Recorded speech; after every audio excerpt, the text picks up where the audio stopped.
According to Prophet Muhammad, angels are not formed from earthly clay or the heat of fire. They are created from nur, pure light. Most of us grow up with a highly specific image of angels. We picture human-like figures in white robes, perhaps with a pair of wings resembling those of a large bird. But authentic Islamic texts describe a reality far removed from these earthly proportions. They speak of creations of such scale and light that the human mind struggles to find a familiar point of reference. They exist without the constraints of biology, never needing food, sleep, or rest. They occupy dimensions beyond our perception, dedicated entirely to the commands of their creator. To understand this hierarchy, we have to move past human archetypes. The metrics used to describe these beings shift from the familiar scale of the body to the scale of the cosmos. Jibreel, or Gabriel, is identified as the greatest of all angels, the messenger tasked with delivering revelation to the prophets. The Prophet Muhammad, peace be upon him, only observed Jibreel in his true angelic form twice. In those moments, he saw that Jibreel possesses 600 wings. Just one of those 600 wings is large enough to block out the sky from edge to edge, obscuring the entire horizon.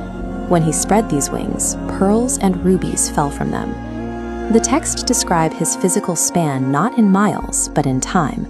If a fast-flying bird attempted to fly from one of Jibreel's shoulders to the other, that journey would take 500 years of continuous flight. This measurement turns 5 centuries of travel into a single anatomical span, moving the concept of size into a different order of magnitude. Even Jibreel's scale is surpassed by the Hamat al-Arsh, the angels tasked with carrying the throne of Allah. To convey the size of these entities, the Prophet, peace be upon him, described a single specific measurement of one of these angels. He identified the distance from the angel's earlobe to his shoulder. For a fast-flying bird, crossing just that portion of the neck is a journey of 700 years. If the span of the neck alone requires 7 centuries of flight, the total mass of the angel sits beyond any human calculation. Beyond the size of individual angels lies the question of their total number within the 7th heaven. In the highest heaven, positioned directly above the Kaaba in Mecca, is Al-Bayt al-Mamur, the frequented house. Every single day, a massive group of 70,000 angels enters the celestial house to worship. Because their numbers are so vast, once a group of 70,000 leaves, they will never have a turn to return again for all of eternity. This cycle has repeated every single day since the moment of creation.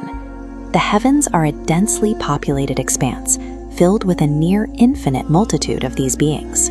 These descriptions cover spans of 7 centuries and rotations of 70,000 beings that never repeat. In Islamic theology, these details are not provided simply to describe the angels. They are intended as a reflection. If a single creation spans distances that take centuries to cross and exists in numbers that never exhaust their supply, then the scale of the Creator must be infinitely greater, existing entirely beyond the limitations of the universe He created. The grandeur and the light of the angels are merely a shadow of the majesty of Allah.